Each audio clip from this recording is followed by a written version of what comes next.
তুলচরণে এতক্ষণ যারা নামামৃত সুধা পান করলেন, তাদের মানব জীবন শ্রেষ্ঠ জীবনের একমাত্র উদ্দেশ্য ঈশ্বর প্রাপ্তি।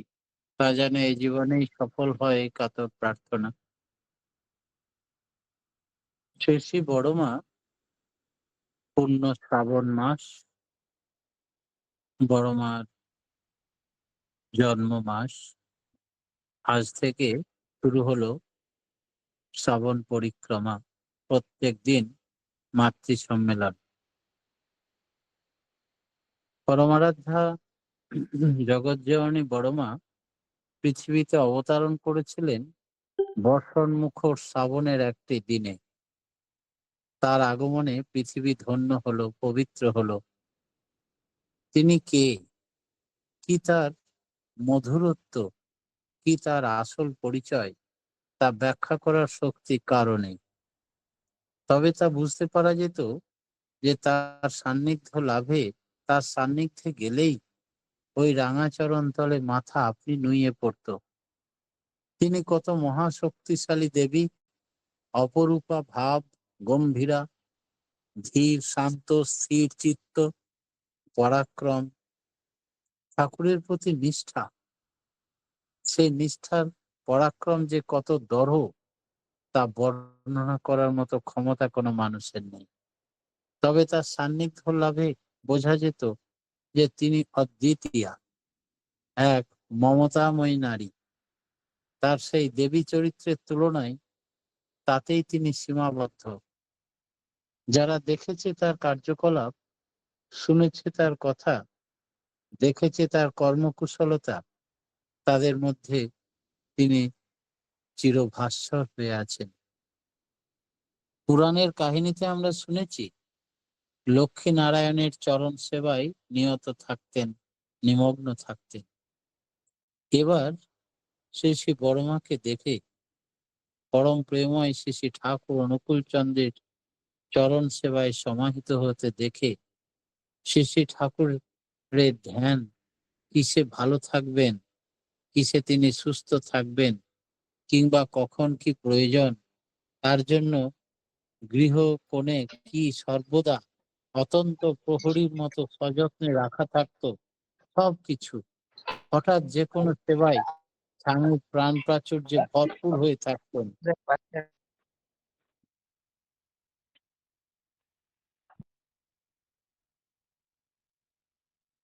সর্বদা স্বতন্ত্র অতন্ত্র প্রহরীর মতো সজাগ থাকতেন, চেয়ে থাকতেন ঠাকুরের দিকে।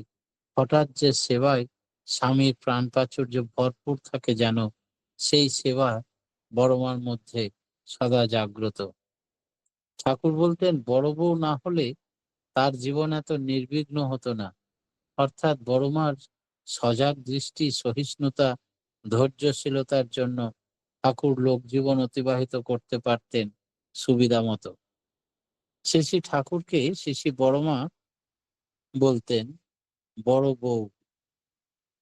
তিনি একান্ত করে পেতেন ঠাকুরকে, দূর থেকে তার প্রতি সতর্ক দৃষ্টি রেখে। আজ আর স্নান করে লাভ নেই, বড্ড সর্দি হয়েছে তোমার। ঠাকুর আর সেদিন স্নান করলেন না। শ্রী ঠাকুর বসে আছেন তাসুতে, কবার হেঁচেছেন। বড়মা দূর থেকে রান্নাঘরের দাওয়ায় বসে লক্ষ্য রেখেছেন ঠাকুর কতবার হাঁচি, চোখ দিয়ে জল বেরিয়েছে কিনা সর্দিতে। এমনকি একান্তি দৃষ্টি বড়মার। তিনি ক্ষিপ্র সুন্দর দক্ষ চলনের মধ্যে দিয়ে সাজিয়ে রাখতেন সংসার। তার এই সংরক্ষণের প্রিয়তার যে কত কাজ হতো, সেটা লক্ষ্য করে সাধারণ মানুষ সকলে। একদিন ঠাকুর বললেন বড়মাকে, বড় বউ, সেই দিনের সেই রং বেরঙের চকলেট দু একটা দিতে। বড়মা বললেন, পারবো কি।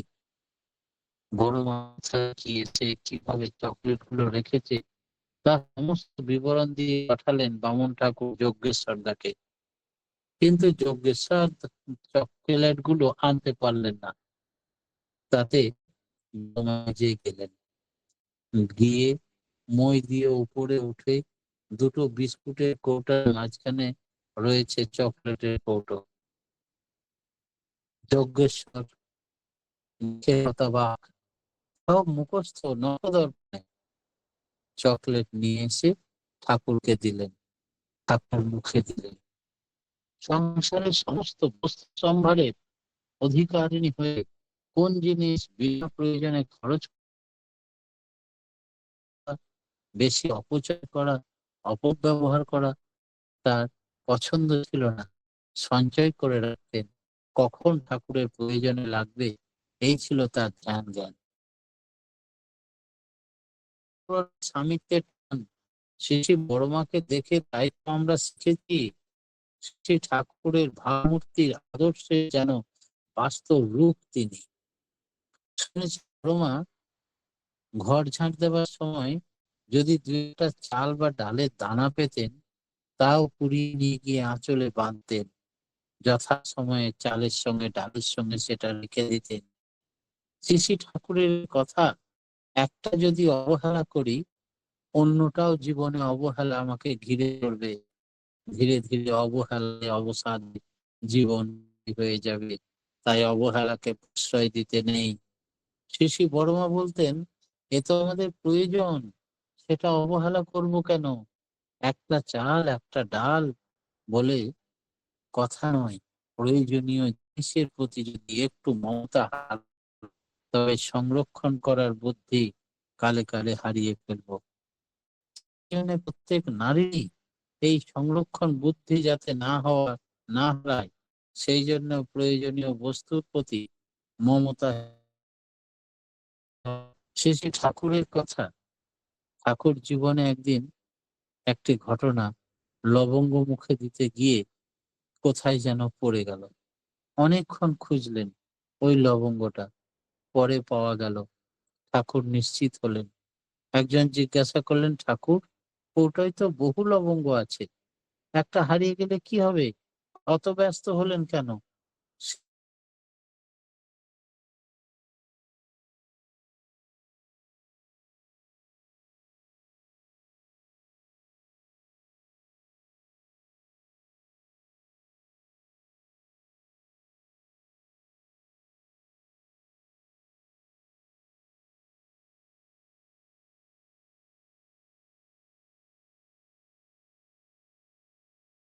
একটা হারালেই অন্যটা হারাবার মনোপ্রবৃত্তি জেগে উঠবে। শিশি বড়মার ছিল সেই মনোভাব, কাউকে ছাড়বো না, বরং সবাইকে নিয়ে ঠাকুরের চরণতলে এই পৃথিবীতে উপভোগ করব। এই জন্য তার অন্তর ছিল মমতাময়ী, দরদে পূর্ণ। বড়মাকে দেখেছি, কোন নতুন বর কনে তাকে প্রণাম করতে গেলেই আশীর্বাদ করে বলতেন, লজ্জায় মেয়েদের অলংকার, লজ্জা রেখো যেন। লজ্জা যে নারীর ভূষণ, সেটা ছিল বড় মায়ের মধ্যে স্বভাব সিদ্ধ। এত বয়স হয়ে গেলেও কখনো তার মাথার ঘুমটা খুলতো না। তার কথাবার্তা চাল চলন ছিল তেমনি। আমরা তার লক্ষ লক্ষ সন্তান, আমাদের কাছে তার অবাধ চলন স্বাভাবিক, কিন্তু দেখিনি কোনোদিন এক লহমার জন্য মায়ের বৈশিষ্ট্য, নারীর বৈশিষ্ট্য উল্লঙ্ঘন হতে। ঘুমটা খুলে দাঁড়াননি জীবনে। একদিন শিশি ঠাকুর পার্লারে বসে আছেন, আর বড় বউ কেমন আছে দেখে আয় তো বলে একজনকে পাঠালেন। বড় মাকে গিয়ে প্রণাম করে বললেন, বড় মা তখন একটা অ্যালুমিনিয়ামের ঘটিতে জল পান করছেন। ঘটিটি এত ধাক্কা খেয়ে টেপসে টুপসে গেছে যে আসল রূপ হারিয়ে ফেলেছে। তার বলবার নয়। বড় মার দিকে কিছুক্ষণ তাকিয়ে একটু সংকোচ সহকারে বললেন, বড় মা, আপনি এই ঘটিতে জল খাচ্ছেন কেন? এটা মোটেই আমাদের ভালো লাগছে না। মা বললেন, ওলো, জল খাওয়ার জন্যই তো ঘটি, ঘটির জন্য জল খাওয়া নয়। নারকেলের মালায় তো জল খাওয়া যায়, আসল কথা হলো জল খাওয়া। যা যা ঠাকুরের কাছে যা। শিশি বড়মার জীবন ছিল এমন সোজা, সরল, সাধারণ। নিজের কোনো আড়ম্বর ছিল না। নিজের প্রয়োজনে কোনো রকমের দিন কাটলেই হলো, অত চাহিদা নেই। বিলাস বাসন পছন্দ করতেন না। ত্যাগ ও ভোগ শুধু ঠাকুরের জন্য, তাছাড়া নিজের কোনো প্রয়োজন নেই। তার জন্য জীবনের সবকিছু সাজিয়ে রাখা, তাছাড়া আর কিছু নয়। তিনি তৃপ্ত হলেই বড় মা তৃপ্ত, তাছাড়া জাগতিক কোনো আকাঙ্ক্ষা তার ছিল না। এমন করে আমাদের জীবন কবে গড়ে উঠবে আমরা জানি না। এই জীবন আদর্শ নারী জগতে বিরল। 20 শতকের প্রত্যেকটি নারী তা মর্মে মর্মে উপলব্ধি করেছেন।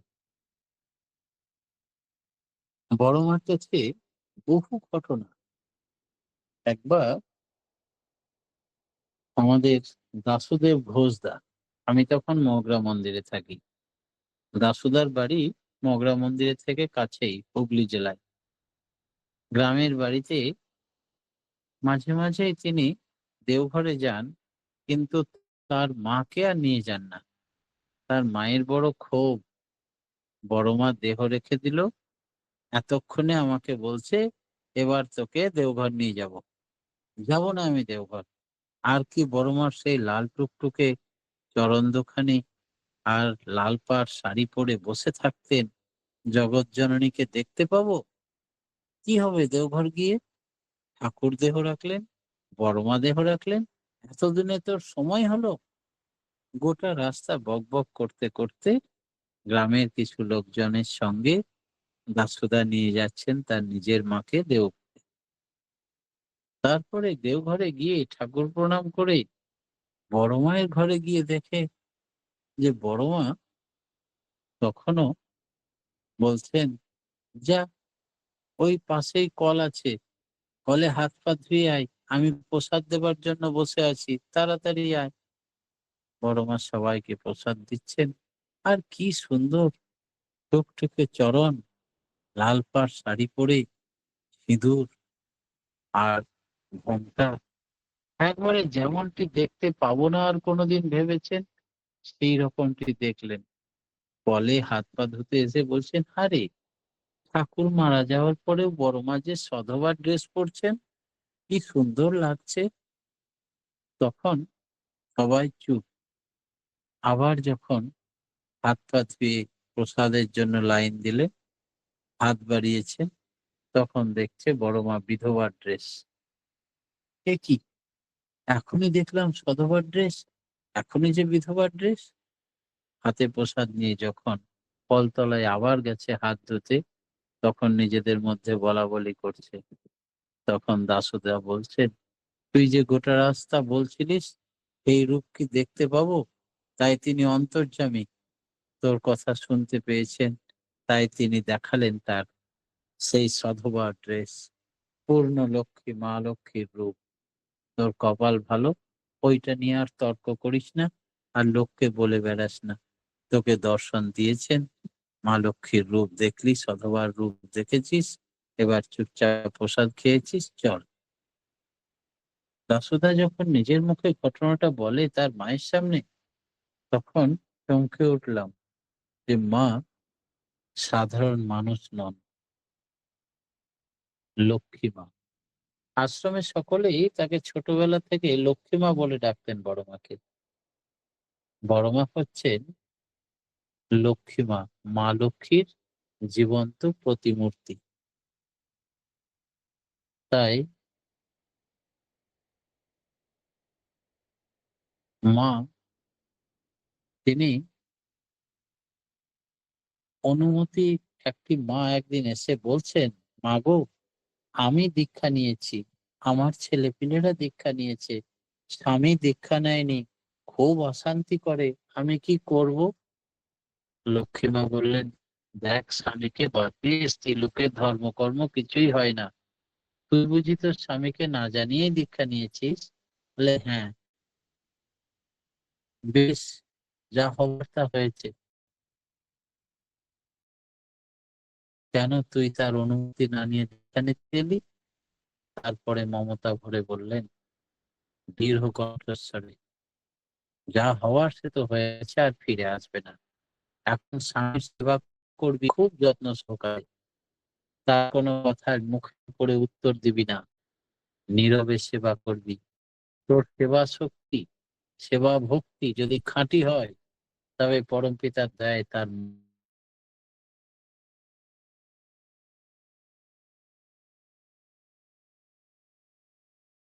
মধ্যেই তার স্বামী নিজের স্বেচ্ছায় আবার দীক্ষা নিলেন। মনে প্রাণে স্বামী সেবা করাই যে নারী জীবনের চরম সার্থকতা, লক্ষ্মীমার জীবন ছিল তার উজ্জ্বলতম দৃষ্টান্ত। স্বামী তৃপ্তিতে তাঁর তৃপ্তি।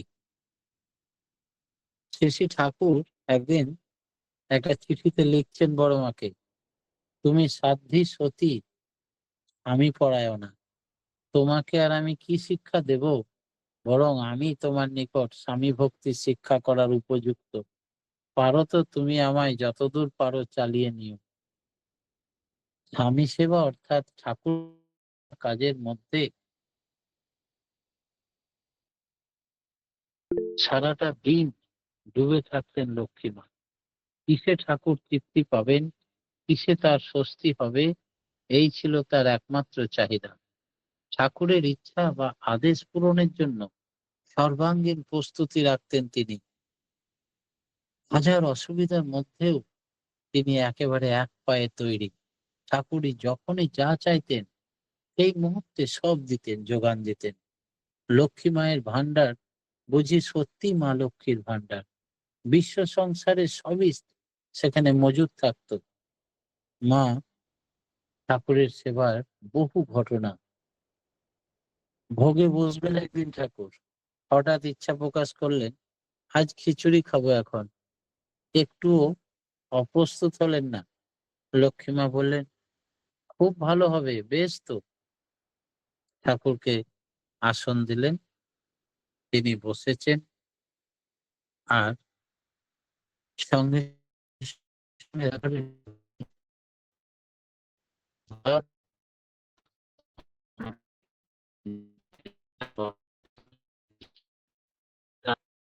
নৈপুণ্য 2-3 মিনিটের মধ্যেই তৈরি করে ফেললেন সুস্বাদু খিচুড়ি।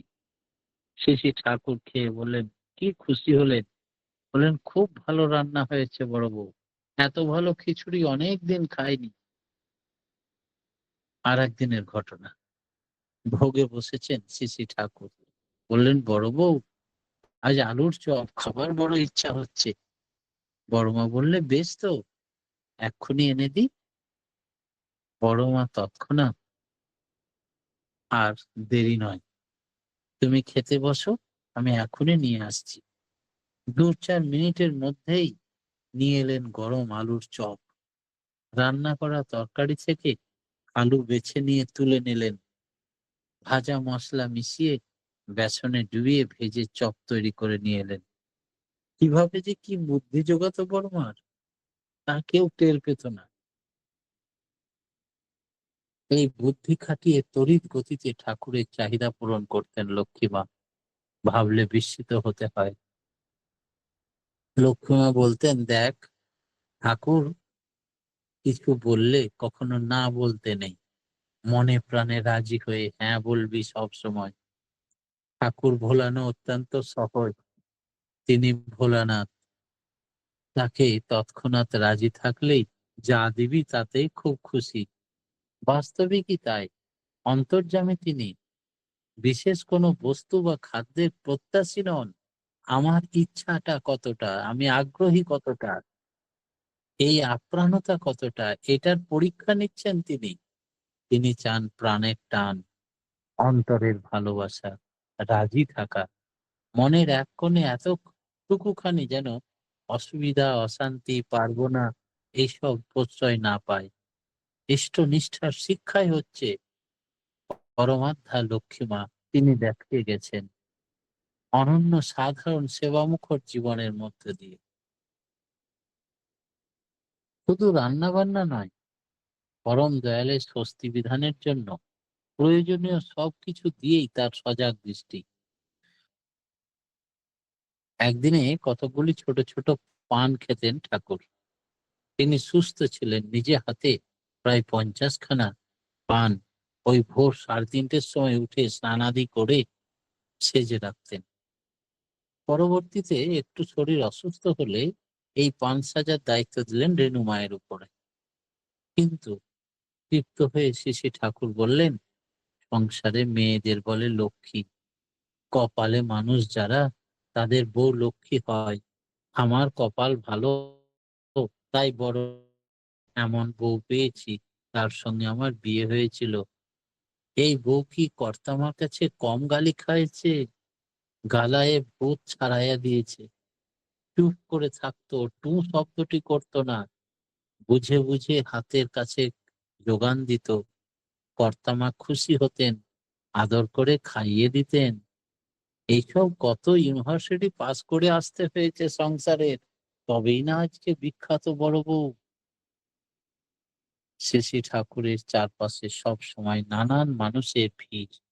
আর্ত অভাবী, নানা সমস্যায় দিশেহারা মানুষ, অসুস্থ মানুষ। সারাদিন তাদের কাছে বসে থাকতেন ঠাকুর। জামতলায় ঠাকুর ঘরে হিউমিডিফায়ার যন্ত্র লাগানোর পরে শ্রী ঠাকুরের শরীরের ডান দিকটা অসাড় হয়ে গেল। স্থানীয় চিকিৎসকরা কলকাতা থেকে বিশেষজ্ঞ চিকিৎসা পেলেন। ৪২ দিন ঠাকুর শয্যাশায়ী ছিলেন। অনেকটা স্ট্রোক হয়ে আংশিক প্যারালাইসিস মতো হয়ে গেছিল। এই ৪২ দিন লক্ষ্মীমা ঠাকুরের ঘরেই বিছানার এক পাশে বসে থাকতেন। পান জল ছাড়া কিছুই গ্রহণ করতেন না।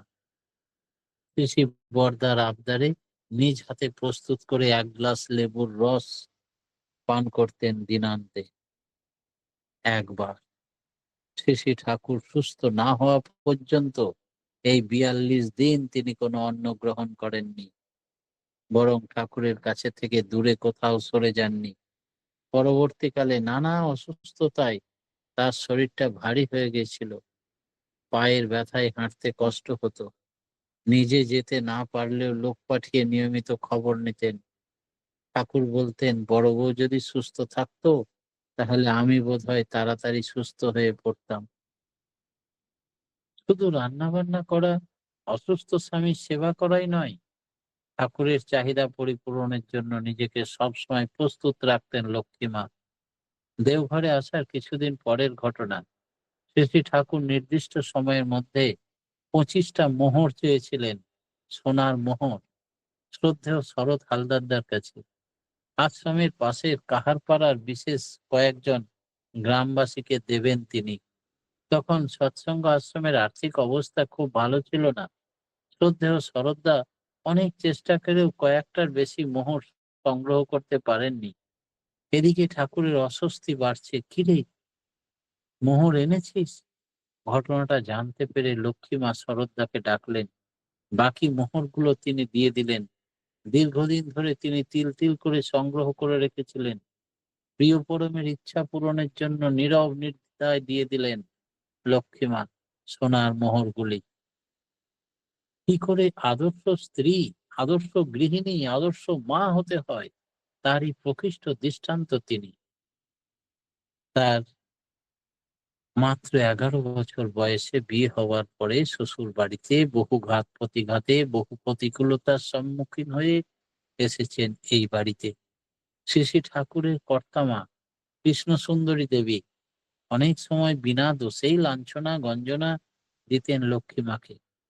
কিন্তু শত গঞ্জনাতেও তার কোনো কর্তব্যনিষ্ঠা থেকে বিচ্যুত হননি তিনি। ইষ্টনিষ্ঠা, কৃতি সম্বেগ, সম সুখপ্রিয়তা, সর্বশক্তি, পরিবেশের প্রতি প্রত্যেকটি সত্তার প্রতি অপরিসীম ভালোবাসার প্রতিমূর্তি ছিলেন এই লক্ষ্মীমা। উত্তম সহধর্মিণী। এই মহাসাধিক চরণ পড়েছিল আমাদের এই বাসভূমি। এই ঘর উল্লেখ করে দেওঘর পূর্ণ তীর্থ। রমা কিছুদিন দেওঘরে আসার পরে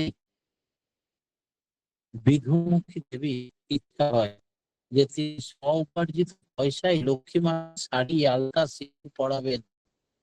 কিন্তু বিশেষ ব্রত হিসেবে কৌটো বিক্রি করে খুব কষ্ট করে কোটি পয়সা বেঁধে বেঁধে রাখতেন, গৌড়িয়ে নিয়ে আসতেন। লাস্টে তিনি অসুস্থ হয়ে পড়ে।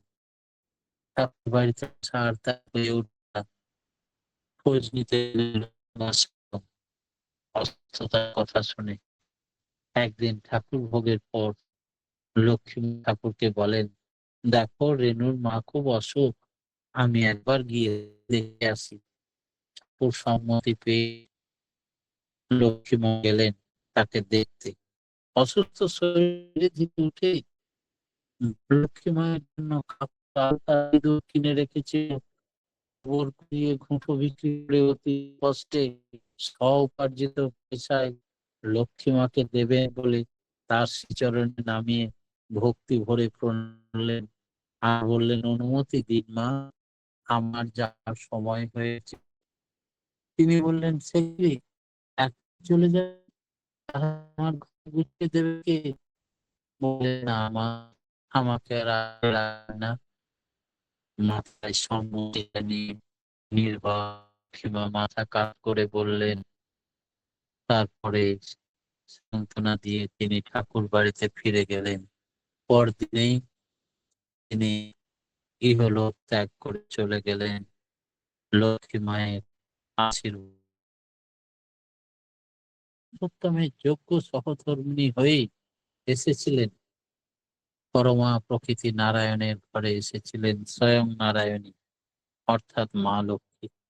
বর্তমান যুগে শ্রদ্ধা বিশ্বাস ছাড়া, খাপ ছাড়া দাম্পত্য জীবনের বিভ্রান্ত দিশেহারা মানুষকে পথ প্রদর্শন করিয়েছেন। বহু দাম্পত্য জীবন সুখের করেছেন। যাদের সন্তানাদি হয়নি, কখনো আশা নেই, বয়স পেরিয়ে গেছে, ডাক্তার দেখিয়ে বিফল, তার মুখের কথাতে আবার বাচ্চা এসছে। তিনি ছিলেন একেবারে শীতগ্রস্ত।